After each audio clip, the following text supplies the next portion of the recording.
შიმშილობის 32 დღე პარლამენტთან ათამდე მოქალაქე ივანიშვილის ხელისუფლების წინააღმდეგ პროტესტს უკიდურესი ფორმით გამოხატავს. მოშიმშილეებს შორის არის კოალიცია ცვლილებისთვის ორი წევრი გედევან ფოფხაძე და დარეჯან ცხვიტარია. პროტესტის მონაწილეები ახალი სამართლიანი საპარლამენტო არჩევნების ჩატარებას და პოლიტპატიმრების გათავისუფლებას ითხოვენ. ხნედ გვგრძნობთ თავს. როცა ჩდებოდით საშიმშილოდ, ვიცოდით რას ვაკეთებდით და რისთვის ვაკეთებდით და ფსიქოლოგიურად მოვემზადე ამისთვის. იცხოვრე ამ ქვეყანაში, სადაც უსამართლობის ბუმია, სადაც ადამიანს არანაირი ფასი და ღირებულება არ გააჩნია ადამიანის მიმართ.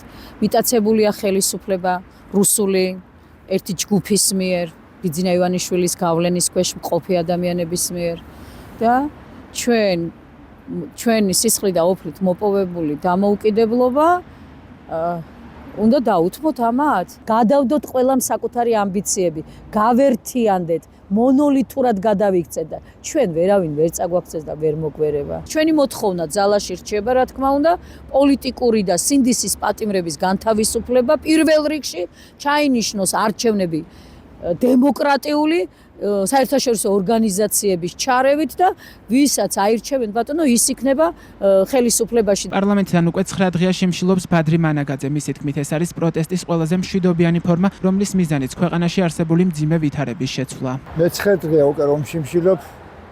აქედან გამომდინარე რომ ვეთანხმები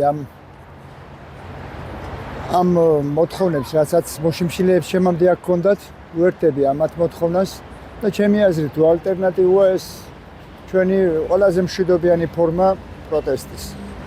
აქედან გამომდინარე აქ ვდგავარ და სანამ შემეძლება ვიდგები აქ. ამ დროისთვის შიმშილობას 6 ადამიანი განაგრძობს, მათგან 4 უკვე 32 დღეა შიმშილობს.